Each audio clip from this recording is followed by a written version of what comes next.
What's up, guys? Welcome back to another edition of the Quick Bricks NBA DFS podcast, brought to you by the good guys over at Fantasy Degens. Sean Mitchell here at SMitchell17 on the Twitter machine. Hopefully, you guys are having a good start to your week. It is Wednesday, January 29th. We have a small 6-game slate on the NBA docket for tonight. Last night was pretty crazy. 8-gamer had a lot of goodness, a lot of stuff that all the Bucks and the Washington Chalk went crazy. That's usually not what you love to see as a GPP player. Everybody was on them. They were all 60+% owned. Just one of those things. If you faded it like me, you probably didn't do as well. But a lot of the guys I saw were playing a few of the Bucks. Good stuff for them. Just happens. So let's hop right into the 6-gamer. Try to get this wrapped up as good as possible. Get you guys everything you need to know to get your lineup started for tonight. Let's go with the Bulls and the Pacers. Indiana minus 8.5 here at home. We don't have a total on this one yet. Obviously, Brogdon is questionable. Satoransky looks like probable. Miles Turner is still questionable. A couple guys that we're still waiting to hear on those. Obviously, it looks like Oladipo, Victor Oladipo, is going to make his season debut tonight. I'm guessing he probably won't play more than 20 minutes or so.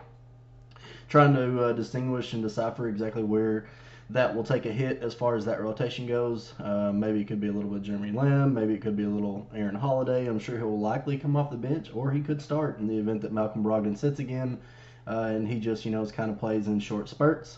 We'll kind of have to wait and see on that one. Nonetheless, in terms of pace over the last 10 games, we have Chicago coming in as the 20th fastest team and Indiana coming in as the 24th. The next game, we have the Pistons going into the Nets, which we feel like we've seen this game 100 times already. Brooklyn minus 8.5 here, 218.5 on the total. Detroit 22nd in terms of pace over their last 10. Brooklyn 10th, so Detroit comes in, gets a nice little pace up spot. Looks like Derrick Rose will be back. Andre Drummond is questionable. Kyrie looks like he will play after he missed last game due to the death of Kobe Bryant. Game 3, Grizzlies and the Knicks. Both of the only two teams on the back-to-back here are both playing each other, in the Grizzlies and the Knicks. Memphis minus 2.5 here on the road, 225 on the total. I'm going to say this is probably the second highest total on the board next to the Rockets and Blazers. We don't have a total on that game as well. But I'm assuming that that's only going to be the Jazz and Spurs might be kind of close, probably 215 to 218. Thunder and Kings, I'm probably going to say might be in the 220 range as well. But I'm going to say this is probably the second highest total. Grizzlies running with the third fastest pace. Sixth fastest pace over their last 10. New York Knicks 25th. So the Knicks get a nice little pace up spot. Well, actually a pretty massive pace up spot here at home. Game 4, we have the Jazz going into San Antonio to take on the Spurs. Utah minus 4.5. No total on this one. Utah 21st over the last 10 in terms of pace. San Antonio 19th. Obviously, the Marcus Aldridge has already been ruled out. That is why I'm really not trying to figure out why they don't have a total on this one right now. There's nobody else literally that they're waiting on. So I guess we'll await that total. Rockets and the Blazers obviously going to be the chalk game of the night, and for good reason. Houston coming in as the third fastest team over their last 10. Portland 17th. Both teams run with pretty good pace. Portland got C.J. McCollum back last game. Looks like Houston could still be without James Harden. He has that thigh injury still going on. Missed last game. Eric Gordon went for 70 fantasy points. Clint Capella is also questionable. Wait to see if he's going to play.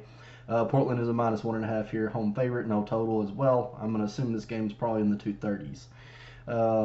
And then your nightcap, the late night hammer, the Thunder at the Kings. Sacramento minus 1.5 here at home.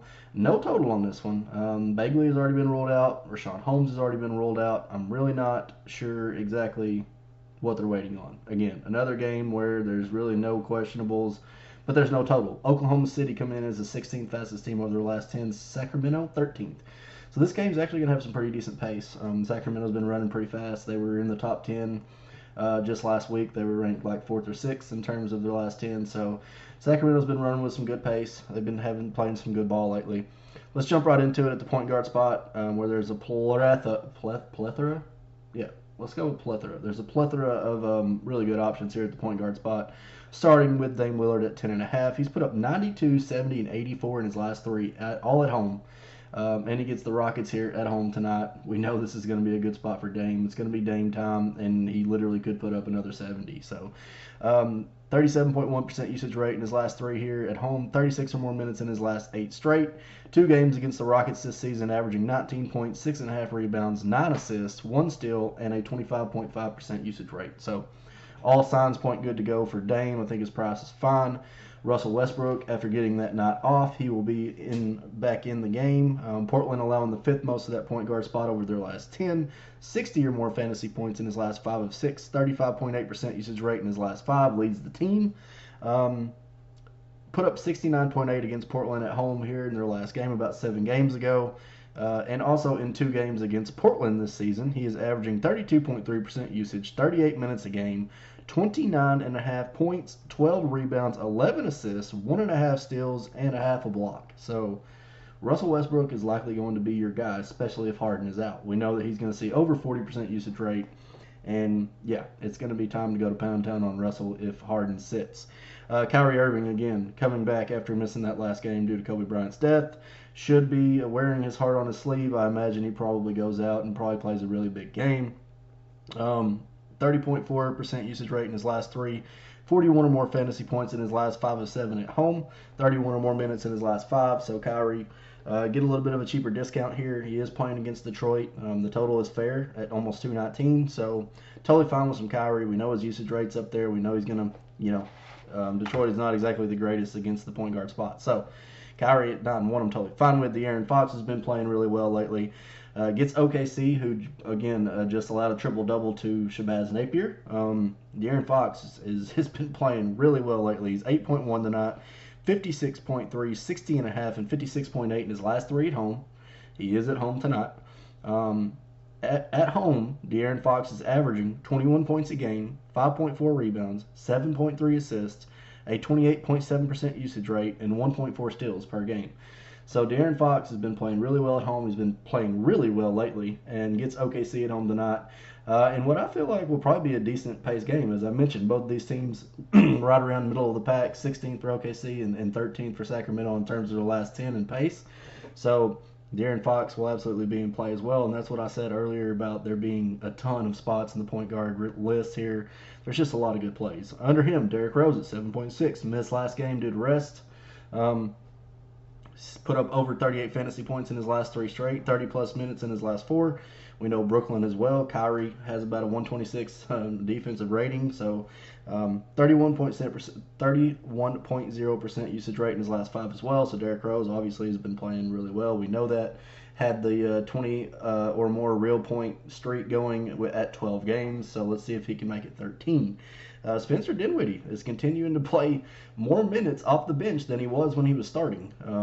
I say that, but he's played over 30 minutes in his last 4 straight, over 37 fantasy points in his last 3 or 4. Yes, he did start last game for Kyrie, but the 2 prior, he did not start, came off the bench. No, I'm sorry, the 1 prior. Nonetheless, he still played over 30 minutes, and he still put up over 37 fantasy points in 3 of his last 4, and over 30 minutes in his last 4, 23.3% usage rate in his last 5. So Dinwiddie is a cheaper look if you want to go there as well. CP3 at 7.4, 46 or more in his last 3 of 5, 49, 37, and 50 in his last 3 on the road. Leads the team in usage rate at 29.5% usage rate over his last 3 games. So CP3 obviously has been playing well again. De'Aaron Fox, not exactly known for his defense. So CP3 has been balling as well. Ja Morant at 7.2, 34 or more in his last 9 of 10. He's put up 32 or more in his last 4 of 6 on the road. Gets Elfrid Payton defense tonight, and he's put up a 22.7% usage rate in his last 5 on the road. So Ja Morant, if you want to go there. Dennis Schroeder, another guy that's just been balling out lately, 7K flat, over 35 fantasy points in his last 7 of 8, over 37 in his last 4, 37, 49.3, and 35.8 in his last 3 on the road. 27.4% usage rate in his last 3 on the road as well, only behind CP3. So Dennis Schroeder, of course, is also in a good spot. Elfrid Payton, again, at 6.3. Memphis allowing the 8th most of that point guard spot over their last 10. He's put up 32 or more fantasy points in his last 6 straight, 28 or more minutes in his last 6, 7 total blocks in his last 6 games as well, 8+ assists in his last 5, 1 or more steals in his last 7. So Elf has been playing really well also. Austin Rivers will likely get some more run off the, he played 21 or more minutes in his last 3 or 4. Gets a nice pace spot here with Portland. Portland struggles against shooting guards, point guards. If Harden does happen to sit, he's put up 23 or more fantasy points in his last three. He's put up 33.5, 27.5, and 23.8 in those 3 games. So he is 5K now instead of the 3.6 or 4K that he was before. But in the event that Harden sits, Rivers will likely see good time once again. Last but not, well, no, sorry, not last. Reggie Jackson at 4.5 played 25 minutes last game, a 2-minute bump from the game before. He's now put up 36, 31, and 24 fantasy points in his last 3, carrying a 31.3% usage rate in his last 3 as well. So Reggie Jackson at 4.5, I don't see how you really can't play that at 4.5K, getting 25 plus minutes, getting a over 30% usage rate. It's pretty nuts. Last but not least, here's the punt play. Dennis Smith Jr. played 15 minutes last night. New York on a back-to-back here, put up 7 points, 3 rebounds, 2 assists. In the event that he could see 20 minutes tonight, maybe, with Elf playing, over 30 in his last 5 or 6 games on a back-to-back, that would be someone we can look at here at home, Dennis Smith Jr.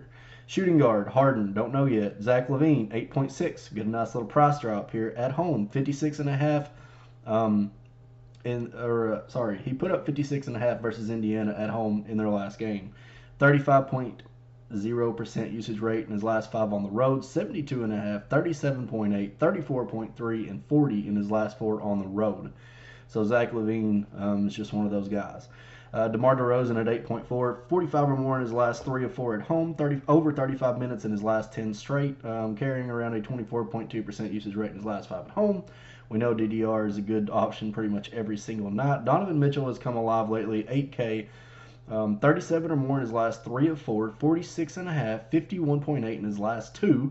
Played 36 minutes and 37 minutes in those 2 as well. San Antonio allowing the 9th most of that shooting guard over their last 10. So Donovan Mitchell is a nice play as well. Eric Gordon at 7.3.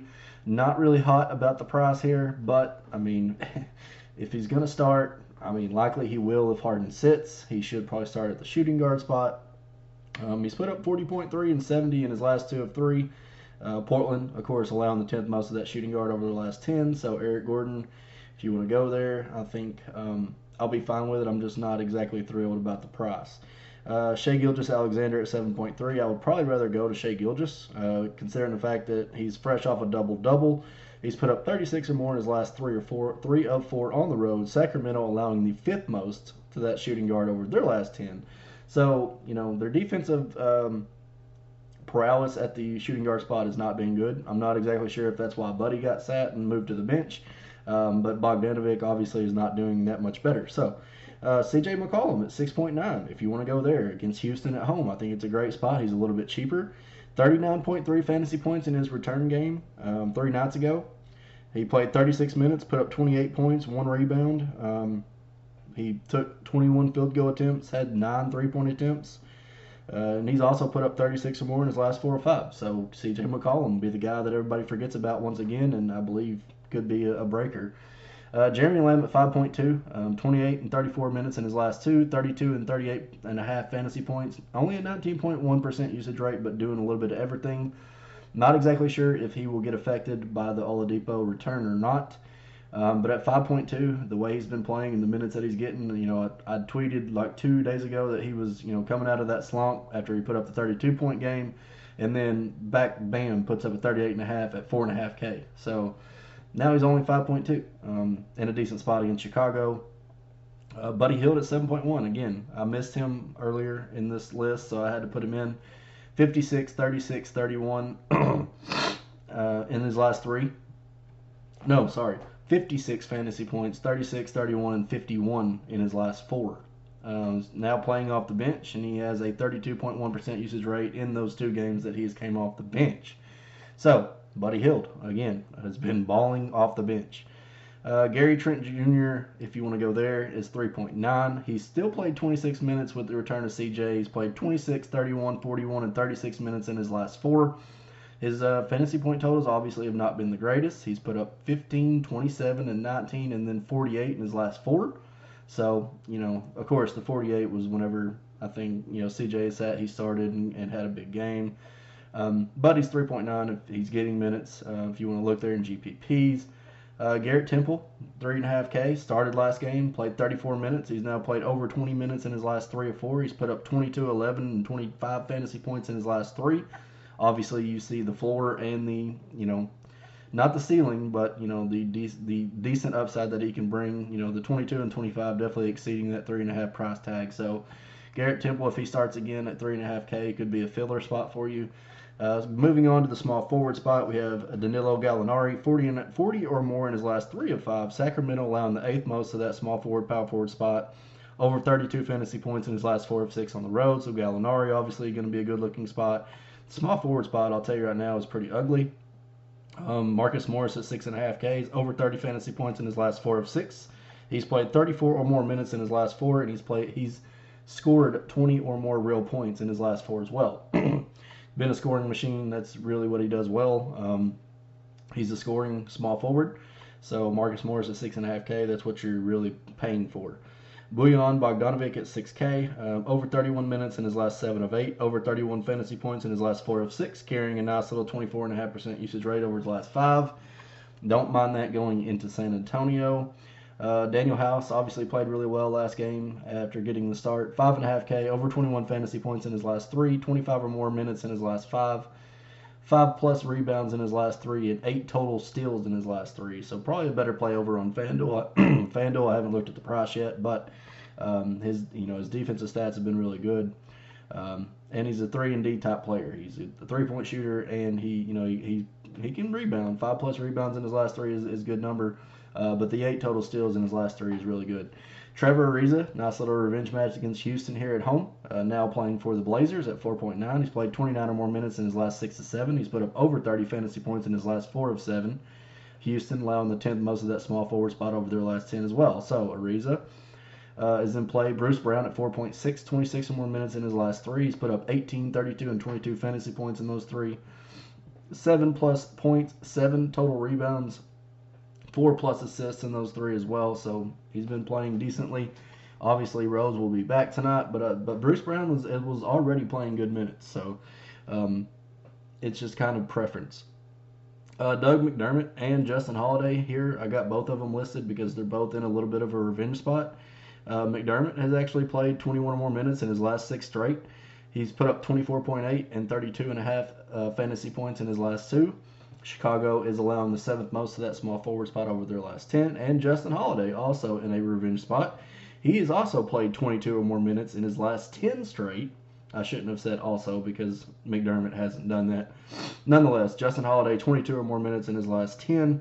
And he's put up 22 or more fantasy points in his last 4 or 5. So if you need a filler spot, he's 3.8. Justin Holiday getting decent minutes. And then on the flip side, if you want to go there, it's definitely a punt play. But Denzel Valentine at 3.7. He played 19 minutes last night, put up 27.5 fantasy points. Not last night. Well, yeah, it might have been last night. Whenever. No, it was the night before. Sorry. He is probable going into tonight's game. And like I said, 19 minutes, 27.5 fantasy points, pretty good spot. If you want to punt that, I'm totally fine with. Even though you might not have to. Power forward, Domantas Sabonis. Chicago, of course, versus power forwards. Miles Turner could likely sit again. 45 or more in his last 4 or 5. He's been as consistent as you can get. Julius Randle at 8.3. Memphis allowing the 4th most of that power forward spot over their last 10. 35 or more in his last 3 of 4. Over 42 fantasy points in his last 2 of 3. And 35 or more in his last 5 straight at home. So Julius Randle at 8.3. A decent look. Nemanja Bjelica, 6.7. Of course, Bagley has already been ruled out. 32 or more minutes in his last 8 of 9. He's put up 31 or more fantasy points in his last 8 of 9. Just contributes all over the board. I mean, he rebounds, he assists, he steals, he blocks, and he scores. Shoots threes well. So he's just an all-around good player and one of the guys you probably want to get in your lineups. Carmelo Anthony at 5.9, 32 or more minutes in his last 8 straight, 21.6% usage rate. The total is going to be really high in this game, obviously, as we know. 28, 42, and 34 fantasy points in his last 3 at home. So Carmelo, if you want to go there, totally fine. It's a good spot against Houston. Thaddeus Young in his return to Indiana, starting 5.3, 28 or more minutes in his last 4 or 5, 25 or more fantasy points in his last 4 or 5 as well. Don't mind if you want to go there. It's a good spot. It's a revenge spot. He's returning to Indiana, where he played for quite a while. Torian Prince at 5K, 33 in back-to-back back-to-back in his last 2 home games. 29 or more minutes in his last 3 of 4. 24 plus fantasy points in his last 3 or 4 as well. So Torian Prince, he's a tournament play, but we know he has 30-point upside. We've seen it, and he's done it in his last 2 at home. So PJ Tucker at 4.6. I was on him last game against Utah. 26 or more fantasy points in his last 3 or 4. Pretty sure he put up 32 fantasy points against Utah last game.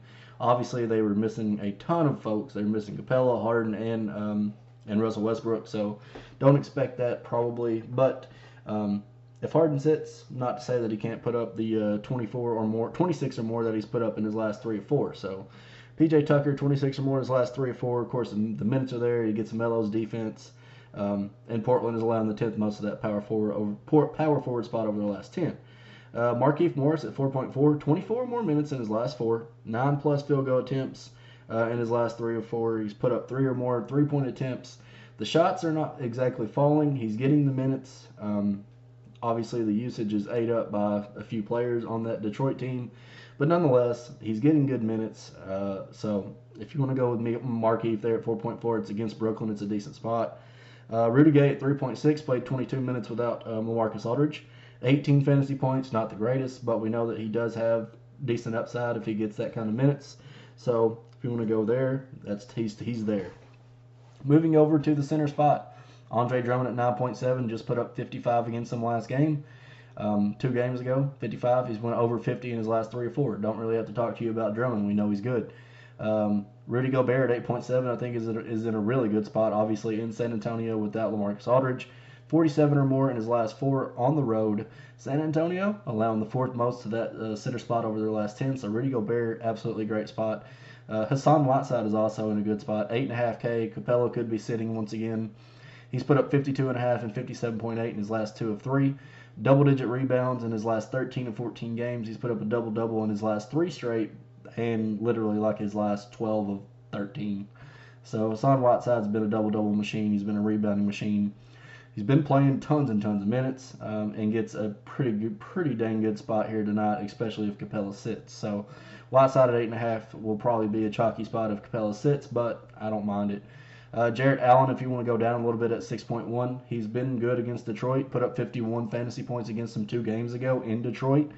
He's put up 30 or more fantasy points in his last 4 of 6. He's played over 30 minutes in his last 5 of 6 in Detroit, allowing the 3rd most of that center spot over their last 10.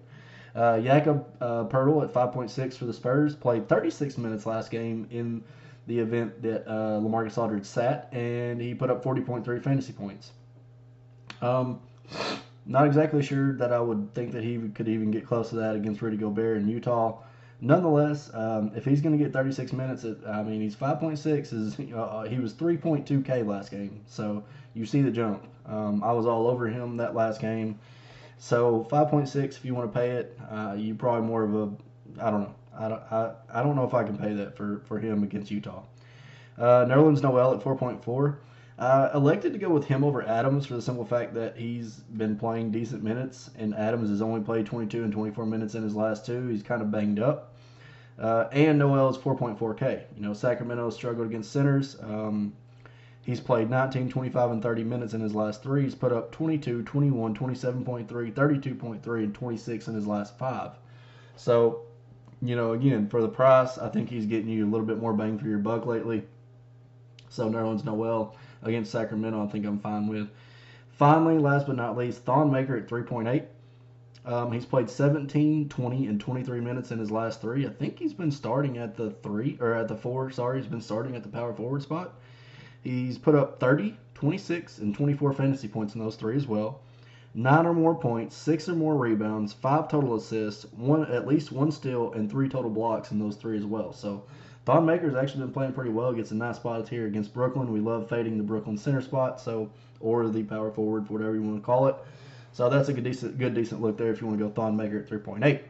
All right, 25 minutes. That wraps up this Wednesday, January 29th edition of the Quick Bricks NBA DFS podcast. Enjoy your Wednesday, guys.